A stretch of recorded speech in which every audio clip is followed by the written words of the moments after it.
This is the second part of an examination into the US opioid epidemic, and the family behind it, the Sacklers, some of whom can be directly linked to the pushing of OxyContin, a drug that they said wasn't addictive, even though they knew it was.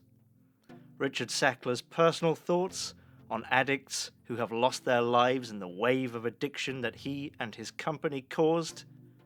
Good riddance. Addicts, he says, are scum of the earth. Well, get your marigolds on. We're going deep down the U-bend.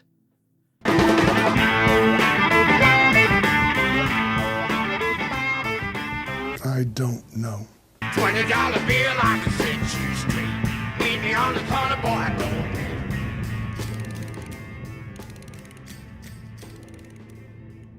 Previously on The Days of Our Lives, we looked at the life of Arthur Sackler, the granddaddy of the pharmaceutical industry and lead patriarch of the Sackler dynasty.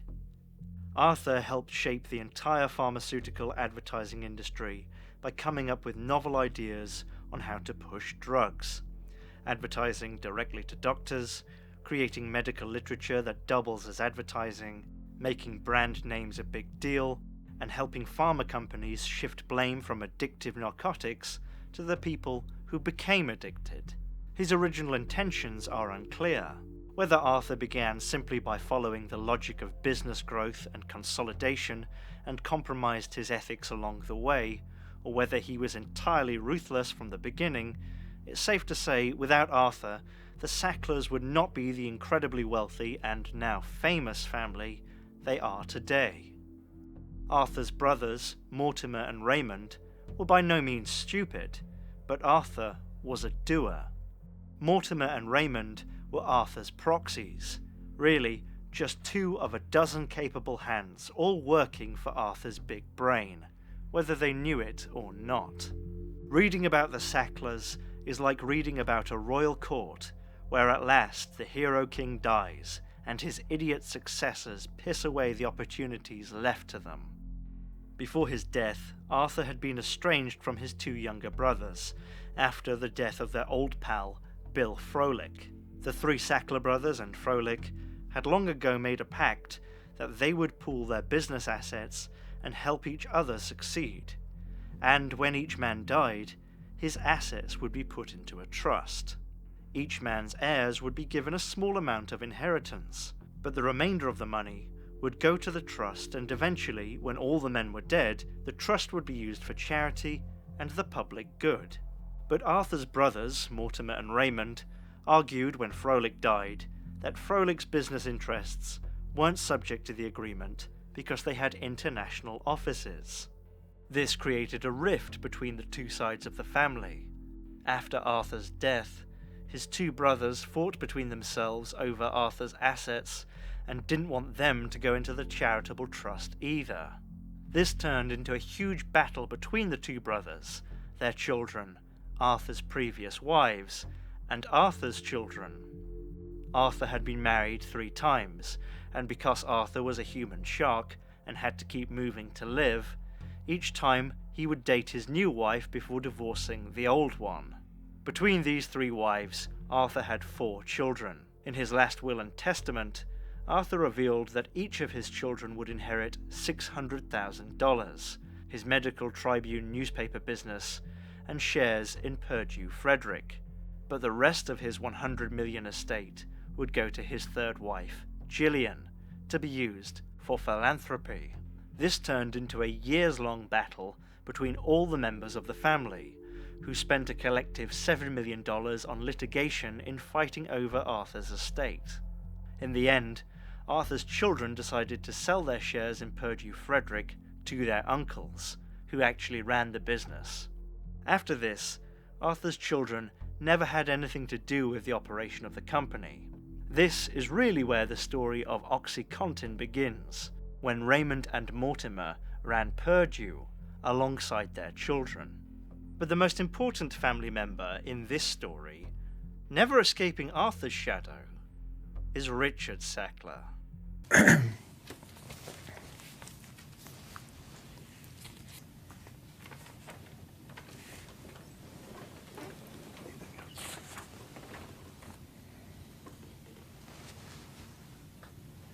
Richard Sackler, born March the 10th, 1945, is the son of Raymond Sackler, the youngest of the OG Sackler brothers.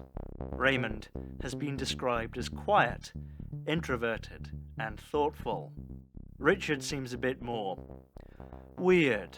According to his former college roommate, Richard Capit, Richard was smart, but not very interested in school. Richard was more interested in Epicurean pursuits. He liked smoking the finest cigars and drinking the finest wines. According to Capit, for him, what made life worthwhile was these wonderful things you could buy.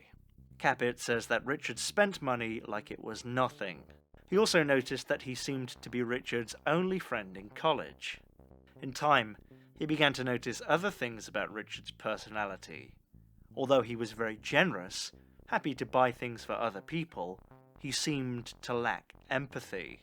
Eventually, Richard would graduate from Columbia and go to SUNY University for 2 years before transferring to NYU for medical school.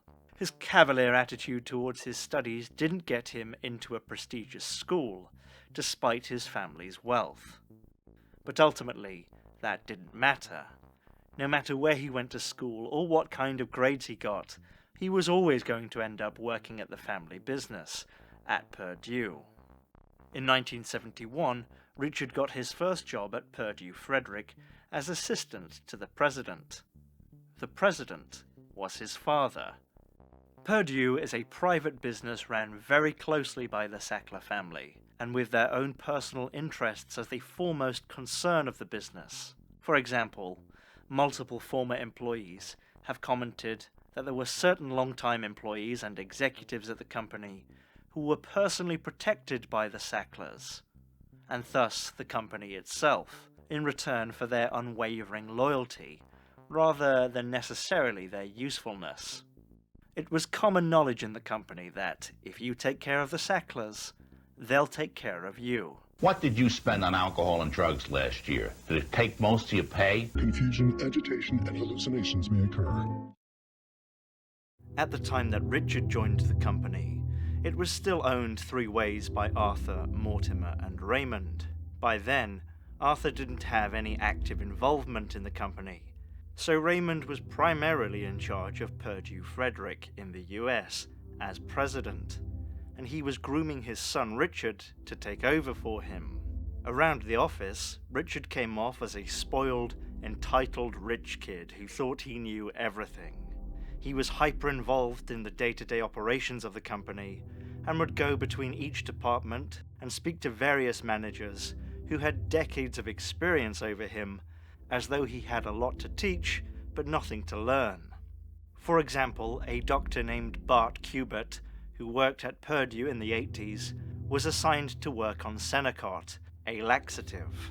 He recalls a specific incident where Richard Sackler was frustrated that the drug worked too slowly and demanded that Kubert get it to work more quickly.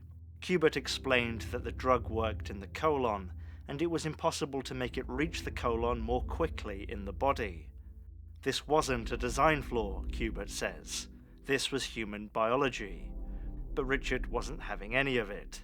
"Do it," he yelled, before stomping away. Kubert said that he began to fear Richard's visits. He would come in with some absurd idea or request that made no sense, and I would say, "I don't know what that means." This turns out to be a common theme with former employees at Purdue. Richard was a little boot. He was entitled and vain, but didn't really have any applicable value. But because of whose son, or really whose nephew he was, anything in his own field of view was his own personal fiefdom. Many employees have said that power within the company was entirely determined by one's personal connections to the Sackler family. With that in mind, another character comes into the Sackler-Purdue story, Howard Odell, a lawyer from New York who started doing some legal work for the Sacklers and ended up being vice president and general counsel for the entire company. Odell would play a major role in things to come at Purdue, thanks to his rigid loyalty to the family. One of the businesses that Mortimer was in charge of was Knapp Laboratories in England, which was acquired by the Sacklers in 1966. The company was a drug developer, and Mortimer was convinced that they could come up with a best-selling drug in the form of a morphine pill. Up until that point, morphine was a drug that was administered intravenously in hospitals using an IV drip, and was seen primarily as an end-of-life drug for late-stage cancer patients due to its potency and addictive qualities. This meant that cancer patients would have to spend their final days in a hospital in order to receive morphine to ease their suffering, rather than spending their final days at home with family. So, Knapp Laboratories developed a special coating for pills that would allow the drug to be absorbed into the bloodstream over time, mimicking the effects of a morphine drip. They called this system Continus, and developed the morphine pill OxyContin, which was seen as a breakthrough in the pain management of cancer treatment when it was released in the UK in 1980. The next step for the Sacklers was to sell OxyContin in the United States under Purdue Pharma. But the company wanted to get the drug on the market in the US as quickly as possible, so Purdue wanted to convince the FDA that it wasn't actually a new drug. It was just plain old morphine with a different delivery system. But there were new FDA regulations in the works, which would make it more difficult to grandfather drugs into regulation that way. When Howard Udell learned that these regulatory changes were in the works, he came up with an idea. Purdue would just start manufacturing OxyContin and selling it in the United States without bothering to seek permission from the FDA at all. And that's exactly what they did. In 1984, Purdue began manufacturing and selling OxyContin in the US, sending their sales team out to doctors to pitch the drug, even though it didn't have FDA approval and it hadn't even been submitted for approval. Purdue sold OxyContin in the US for 3 months before the FDA sent a letter informing them that they did not have a right to sell a drug that wasn't approved by the FDA. So, Howard Udell and a team of Purdue lawyers descended on Washington. They went over the heads of the FDA and put pressure directly on the White House and the Reagan administration. And it worked. The FDA ended up deciding that Purdue could apply for the drug's approval and keep selling it in the meantime. The drug would go on to make $170 million in yearly sales. The destructiveness and human wreckage mark our heritage. When a new drug is patented and approved, the drug maker essentially has a monopoly on the drug until the patent expires. Usually that's several years after the drug comes to market, depending on the patent and how long the approval takes. Then, after that, other companies will produce their own generic versions for a cheaper price. During the window of patent exclusivity, drug companies are facing a ticking clock on their profits. This is called the patent cliff, because of the steep drop in profits that inevitably occurs. Purdue knew they would have a limited window to sell OxyContin, which had become their #1 selling product. They had to start planning for the next big drug they would make to replace the profits they would lose when the patent for OxyContin expired. And they wanted OxyContin's successor to be even bigger, something that could be used by a bigger customer base than just cancer patients. The Purdue leadership, i.e. the Sacklers, realized that if they could create a drug for moderate and chronic pain, they would be able to sell to a far larger group of people. During the 90s, rifts between Mortimer and Raymond's side began to deepen, but no rivalry matched the one between Richard and Kathy.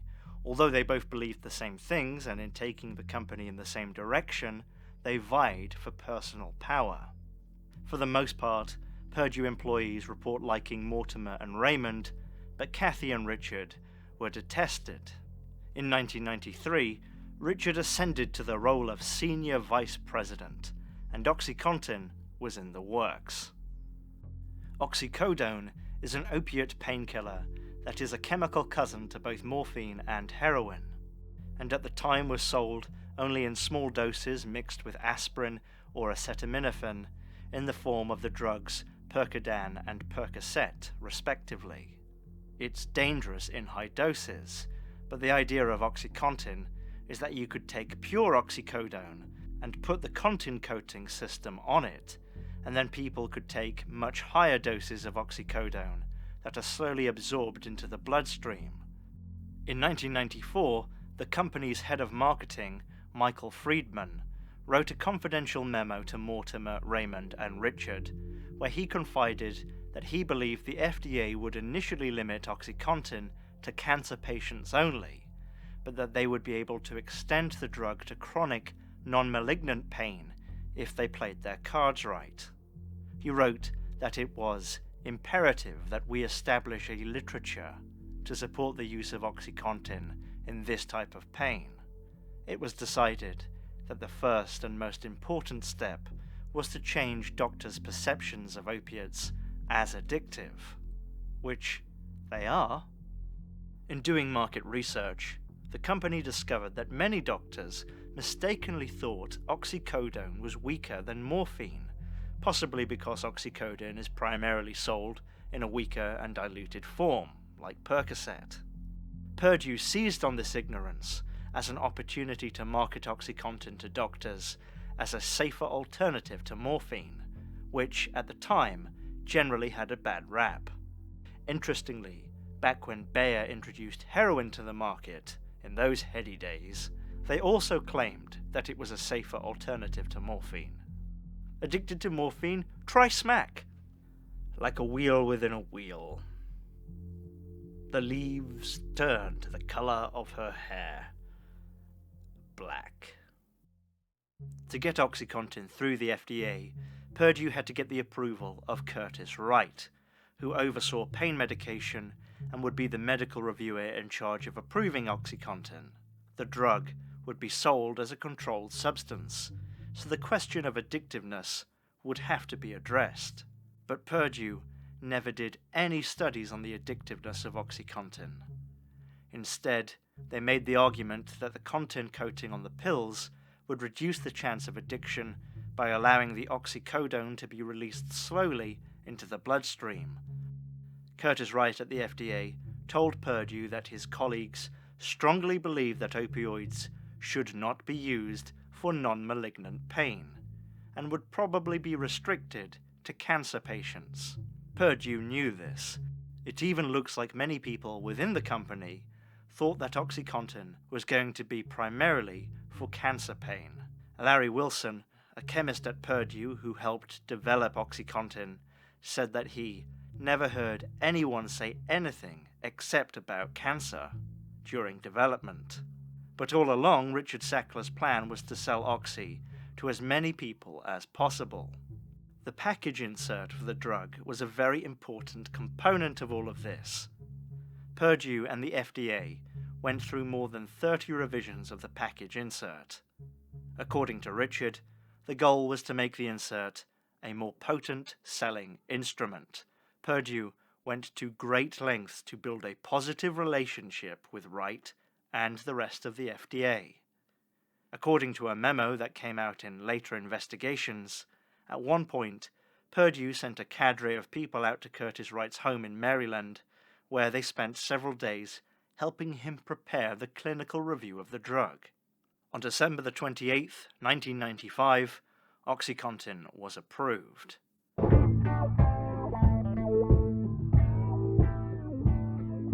Richard Sackler told his staff, "This didn't just happen, it was a deftly coordinated, planned event. Unlike the years that other filings linger at the FDA, this product was approved in 11 months, 14 days. He went on to credit the unparalleled teamwork between Purdue and the FDA in approving the drug. And get this, after the drug was approved, Curtis Wright, opioid skeptic, resigned from the FDA and went to work at a small pharmaceutical company for 1 year. Then he left and went to work for Purdue Pharma for a starting salary of $400,000. Later, in sworn deposition, Richard Sackler said that Curtis Wright called Purdue about a job before he even resigned from the FDA, but that Richard thought it would look bad if he came to Purdue right away, so he should go work somewhere else for 1 year before coming to Purdue. Wright's role? Paid consultant.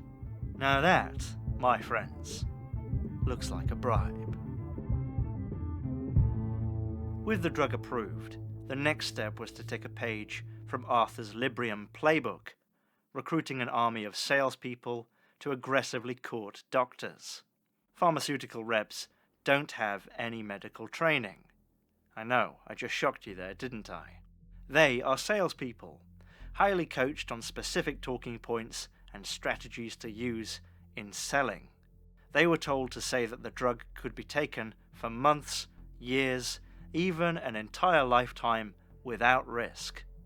Purdue knew that many doctors would still be resistant to prescribing opioids because they were seen as addictive, so sale reps were coached to refer to the line in the package insert about how OxyContin is believed to reduce the abuse liability of the drug. Further, sales reps were trained to tell doctors that less than 1% of patients who took OxyContin became addicted. They were trained to cite one particular study in support of this claim from the New England Journal of Medicine, called Addiction Rare in Patients Treated with Narcotics. The sales reps were instructed to tell doctors that the study looked at 11,000 patients treated with opioids over several years, and that only 4 patients ended up addicted. In reality, this wasn't a peer-reviewed study at all. It was a 5-sentence letter to the editor by a doctor and his medical assistant from Boston Medical Center, describing their research on patients in a short-term hospital stay with direct medical supervision. It was never intended as a claim about the safety of OxyContin. Another strategy that Purdue used was to create and fund independent research groups created and funded by Purdue to produce literature that was favorable to OxyContin. Russell Portnoy, the King of Pain, was puppeted by Purdue as president of the American Pain Society and member of the American Pain Foundation, 2 groups that claimed to be independent but were actually funded by Purdue and other pharma companies and advocated for the wider use of opioids, because they were paid to. Purdue also created a Speakers Bureau, where they paid several thousand doctors to attend medical conferences and speak about the benefits of opioids. The doctors would get all expense-paid trips to pain management seminars at resorts. Jollies. Over the first 5 years of OxyContin's release, Purdue sponsored 7,000 of these pain management seminars. The company also sponsored a variety of chronic pain websites and support groups. They produced a shitload of branded junk to leave in doctors' offices. And of course, they advertised in medical journals. In an email from 1996, Richard Sackler told a colleague that internal company data found doctors who attended a dinner program from Purdue were twice as likely to prescribe OxyContin. Yet, Richard would publicly always claim, like Arthur had, that doctors weren't dumb enough to be swayed by dinners and other gifts. So why do it? Another factor in all of this is how Purdue paid their sales reps. At the time, most pharmaceutical companies offered commission-based sales, but would have caps on the total amount of bonuses that could be earned by reps. Purdue had no such cap. Some former sales reps for the company have said that this was a big drawing point for many of the reps who came to the company. You could make a lot of money at Purdue for having high sales numbers. In OxyContin's initial rollout, Purdue employed 700 sales reps across the country to visit over 100,000 doctors. According to a former sales rep, Stephen May, the company was especially interested in targeting general practitioners, family doctors who were not pain specialists. He says that in retrospect, he thinks Purdue was really looking for doctors who were naive about opioids, and that for many of these doctors, the only information they knew about opioids came from Purdue. Back in the 1950s, Arthur Sackler and his pal Bill Froelich created a company called IMS, which was essentially a database of prescribing habits of doctors from all around the United States.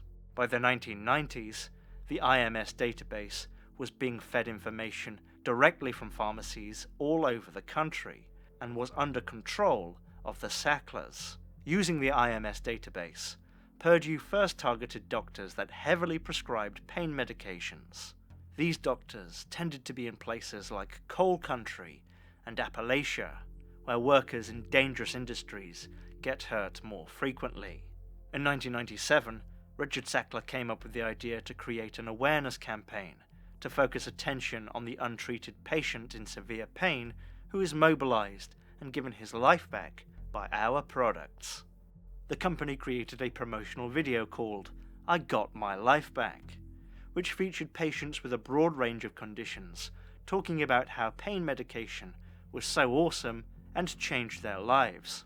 The video features a doctor named Alan Spanos, who was one of Purdue's paid speakers, talking about how less than 1% of opioid patients get addicted, and how they don't wear out, they go on working, they do not have serious medical side effects.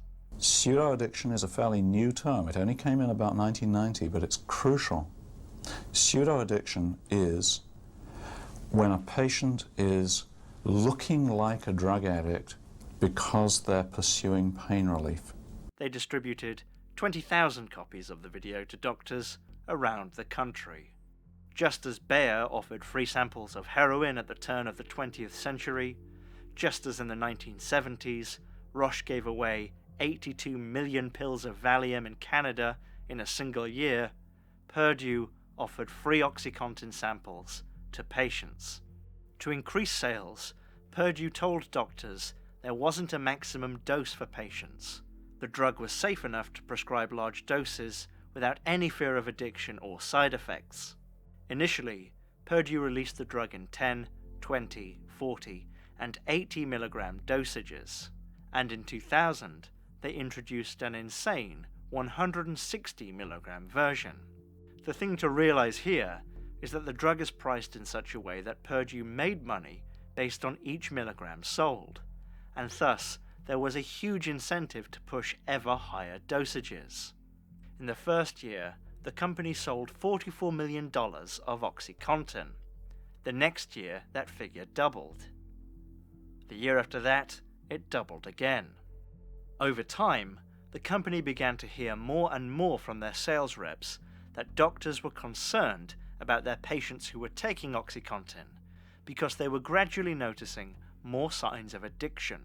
Purdue approached this by telling doctors that if patients were showing signs of addiction, it was actually because their underlying pain had not been treated with enough medication, and it was just the underlying condition causing the problems. The solution, according to Purdue, was to increase the dosage or titrate up. All over the country, sales reps began telling doctors to increase their patients' dosage. Just like when you drink a little bit too much coffee and you get a headache. That means you should drink more coffee and no water, and you should go for a run. And this was a self-feeding system. As sales increased, Purdue wanted sales to increase more, and they began offering even more incentives for their sales reps. They started a program called Toppers, which was designed to give extra rewards to the reps with the most sales in their regions, mostly all-expense-paid trips to tropical locales like Bermuda. In 2001, the company paid out $40 million just in bonuses to sales reps. In 2001, an investigative journalist at the New York Times named Barry Meyer got a tip about a hot new drug fresh on the street, Daddy-O, called OxyContin. Meyer didn't know much about the pharmaceutical industry, but he had previously covered the tobacco industry and its efforts to hide the negative effects of smoking. So, he was into it. He looked into the drug and saw that Purdue claimed it was impossible to abuse because of the coating on the pill, but people were abusing the drug by just crushing it up or scraping off the time-release coating. In Empire of Pain, the author says, "It did not take much trial and error to make this discovery. In fact, each bottle came with a warning that, in retrospect, doubled as an inadvertent how-to." By this time, Purdue was well aware that OxyContin was being abused, and as stories about it were coming out in the public, Howard Udell took on the role of damage control. One of his ideas was to ask a company legal secretary, Martha West, to do some research on the internet about how people were abusing the drug. She went to some online message boards about recreational drug use, I'm guessing Erowid, which I know nothing about, and she created a detailed report about how people were crushing the pills and then snorting or injecting them. The report was shared among senior executives, including all of the Sacklers in the company. Incidentally, Martha West was in an accident not long after this, and after being prescribed OxyContin for her pain, she became so addicted to it that she would crush it up and snort it in the Purdue parking lot before work. Udell started to become more cautious around this time. Purdue's sales reps had always been instructed to keep short notes about their encounters with each doctor that they visited. Sensing impending danger, Udell instructed sales reps to stop writing notes about doctors who mentioned patients becoming addicted or concerns about addictiveness in general. At one point, he came up with an idea that the company should invest in creating a computer program that would automatically, permanently destroy company emails after 3 months. He was so into the idea, he took out a patent on the concept of such a system, and really wanted Purdue to invest in inventing this thing before eventually being convinced it wasn't possible. Can you explain what internet is? No, she can't say anything in 10 seconds or less. And just to say, before I researched any of this, if I had had to guess which pharmaceutical giant had tried to patent a system that destroys all internal messaging after 3 months, I'd have guessed Umbrella Corp. It doesn't seem exactly legit, does it? By the early 2000s, OxyContin was becoming a valuable black market commodity. Pills were selling for $1 per milligram, and people were doctor shopping to get multiple prescriptions. In February of 2000, Jay McCloskey, the top federal prosecutor in Maine, sent out a letter to doctors across the state warning them about the increasing abuse of OxyContin. Howard Udell flew to Maine with Michael Friedman to meet with McCloskey personally. Later, Purdue and the Sacklers would claim that this meeting with McCloskey was the first time they had ever heard of anyone abusing OxyContin, but company records would show that to be a lie, as their own sales force began reporting abuse as early as 1999. Multiple different company emails have shown that Purdue and the Sacklers personally knew about the problem and wanted to downplay it. Richard would end up pushing the same narrative as Arthur did with tranquilizers. The drugs were not inherently addictive. Some people just had addictive personalities. Richard took this a bit further, saying that addicts are essentially bad people. At one point he said, "Abusers aren't victims, they are the victimizers." But this idea didn't track with what doctors were seeing in practice. Many doctors began complaining to reps that they had prescribed OxyContin for patients with legitimate pain who later became addicted. As it turns out, when Purdue was marketing OxyContin, one of the biggest selling points was that the Contin system allowed each dose to be effective for 12 hours, which would supposedly limit the addictiveness of the drug by providing a steady stream of medication rather than a large immediate hit, followed by withdrawal. However, Purdue's own internal studies showed that wasn't the case. In one, 50% of patients reported that the medication wore off earlier than 12 hours. Purdue also told doctors that the Contin system prevented patients from developing a tolerance for the drug, but the doctors were beginning to complain to the reps that this wasn't true. Their patients would start the drug and find it effective, then it would quickly become less effective, as though they were developing a tolerance. The Purdue reps were told to keep encouraging doctors to increase the dose to fix the problem. As a side note, one of the common conditions that OxyContin was prescribed for was back pain. When someone experiences opiate withdrawal, a common symptom is back pain. It has been widely suggested that some patients who initially took the drug for back pain became addicted and suffered more back pain as a withdrawal symptom, and then their doctor confused the pain as being caused by the original injury or condition.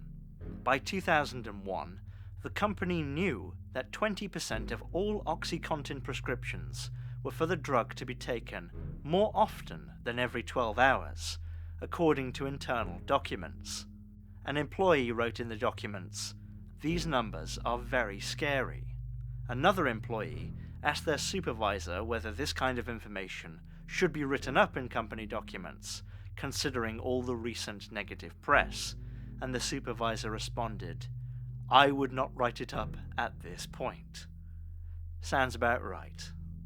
Journalist Barry Meyer continued his work on the OxyContin story, putting a follow-up article out in March 2001.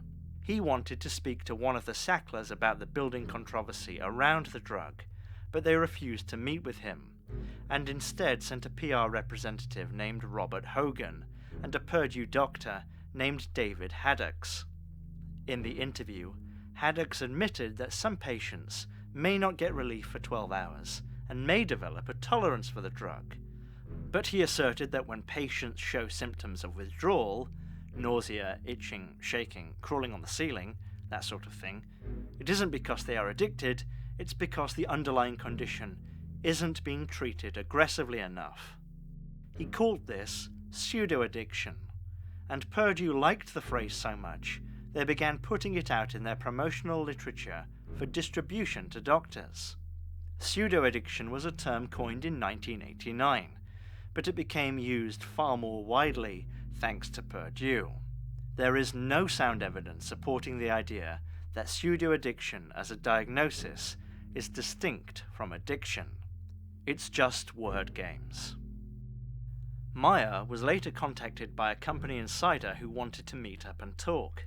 The source provided Meyer with a piece of notebook paper with a handwritten list of the top 10 sales reps in the country. Next to each name was the region they worked in, and each of those regions were considered a hotspot for opioid abuse, places with high numbers of overdoses, pharmacy break-ins, and pill mills. Meyer decided to investigate the top sales rep on the list, named Eric K. Wilson, whose territory was Myrtle Beach, South Carolina. Meyer went to a clinic that was in Wilson's territory, called Comprehensive Care, in a strip mall. All day and all night, it was packed with people waiting in line, and cars with out-of-state license plates filled the parking lot. In speaking to local pharmacists and police officers, Meyer learned that many people had warned Purdue Pharma about what was going on at the clinic, but the company did nothing. Meyer contacted Purdue for comment, and the PR guy, Hagen, told Meyer that there were probably lots of old people with arthritis in Myrtle Beach. Eventually, the clinic would get shut down by the DEA, and 6 doctors who worked there would lose their narcotics licenses. In August of 2001, a subcommittee of the U.S. House of Representatives met in a small town in Pennsylvania that had been impacted by OxyContin. Called to testify were Howard Udell, Executive Michael Friedman, and Purdue's Chief Medical Officer, Paul Goldenheim. The 3 spouted the usual company lines, that OxyContin was helping a vast number of people who were living with chronic pain. If people were abusing or misusing the drug, it was a law enforcement problem, not a problem with the addictiveness of the drug. It's a problem about criminals, not legitimate pain patients. This was a common claim from the company. Nobody was getting addicted after taking the drug for legitimate pain. If they got addicted, it's because they were already drug abusers to begin with. When asked if Purdue's aggressive marketing and attempts to destigmatize opioids might have played a role, the executives scoffed that their marketing had been conservative by any standard. They also claimed that the company was unaware of any issues with abuse until 2000, when they went to Maine.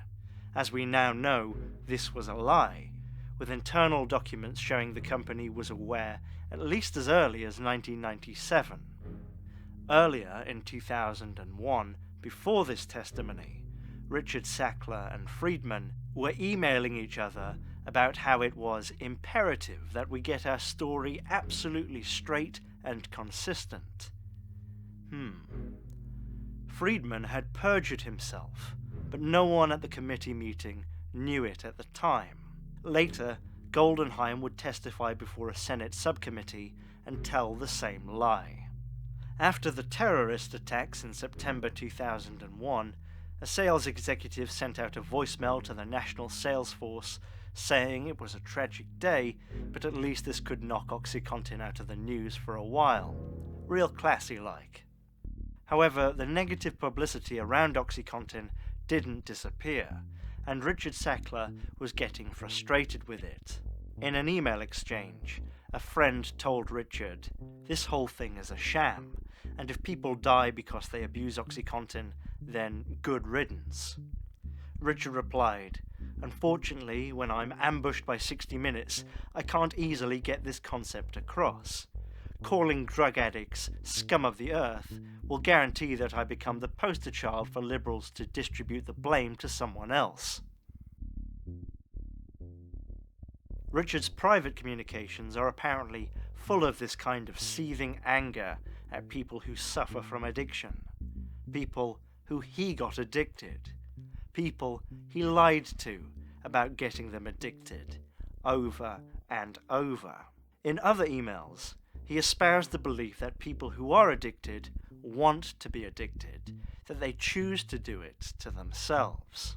All over the country, prosecutors and plaintiffs' attorneys were beginning their own investigations into Purdue's role in the emerging opioid epidemic. Richard Blumenthal, the Attorney General of Connecticut, where Purdue's headquarters was located, sent a letter to Richard Sackler expressing concern over the addiction and abuse connected to OxyContin and the company's lack of action in addressing the problems with the drug itself.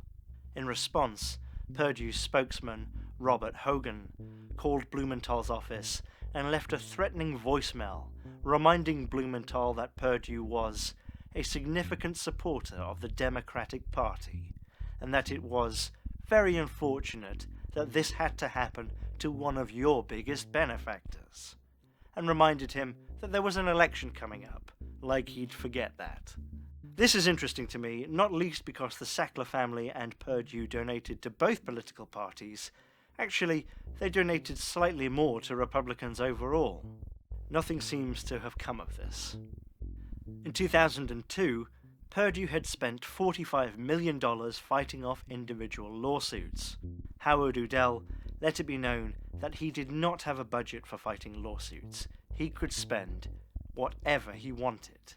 At one point, he was spending $3 million per month on litigation. One big growing fear was that this whole situation could end up like the tobacco industry's reckoning, where states partnered with plaintiffs' attorneys in filing devastating lawsuits against the companies.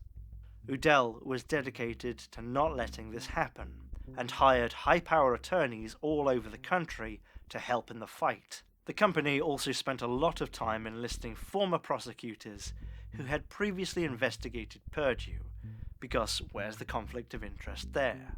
In 2001, the U.S. Attorney for Eastern Kentucky, Joe Famularo, called OxyContin a locust plague in the state.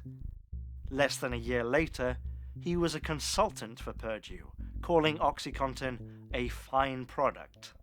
The same year, Jay McCloskey, the prosecutor from Maine, also started working as a paid consultant to Purdue.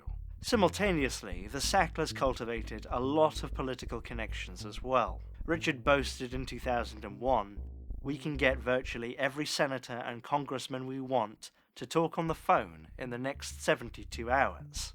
Purdue ramped up its AstroTurf groups, designed to look like grassroots organizations, but actually funded by Purdue and other pharmaceutical companies. Eventually, the US Senate would release a report showing that Purdue was the single largest funder of these pain advocacy groups. The company also took a page from Arthur's playbook again.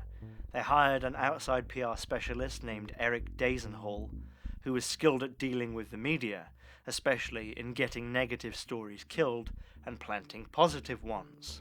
He had previously worked for ExxonMobil and helped organize a pro-Exxon rally at Capitol Hill, where people carried signs that said, "Capitalism rocks," and "Stop global whining." Clever. Dazenhall wrote to Howard Udell in 2001 explaining some of the work he was doing. He had arranged an opinion column in the New York Post that blamed the liberals for creating a fake controversy around OxyContin. He also worked with a psychiatrist named Sally Satel from a conservative think tank, who published an essay in the New York Times where she repeated company talking points. When you scratch the surface of someone who is addicted to painkillers, you usually find a seasoned drug abuser with a previous habit involving pills, alcohol, heroin, or cocaine. She cited a study from a colleague, but she didn't mention that the study was funded by Purdue, and the colleague worked for Purdue, and Purdue was donating $50,000 per year to her think tank, and that Purdue had signed off on a draft of her article before it was published. Dazenhall also worked with a company called Kroll, which did corporate intelligence, trying to dig up dirt on anyone involved in lawsuits against Purdue. The company went to great lengths to stifle voices that might threaten their business. In 2001, the journalist Barry Meyer published a book about the opioid epidemic and the role of Purdue Pharma. Around the same time, the New York Times had a major scandal involving a different reporter, Jason Blair, who had fabricated a story. The Times was shaken by this scandal and began internal reviews of all their reporting. Udell took this as a unique opportunity to finally go after Meyer. He went to the Times and made the claim that because Meyer had written a book about the opioid crisis, that meant he had a conflict of interest at the Times and shouldn't be allowed to write articles for the paper about opioids anymore. They should have laughed Udell back to the gutter, but with all of the turmoil going on at the Times, they ended up caving. Meyer was told that he couldn't continue writing articles about the opioid epidemic. For a moment, it may have looked as though Purdue would get away with it. They had silenced their critics, bought away legal and political scrutiny, and had more than enough money to fight any civil litigation. But really, OxyContin was too successful. Eventually, so many people would become dependent, repercussions for Purdue became inevitable. Soon, they were under criminal investigation. And that's where we'll begin, part 3. Thanks for watching. See you then.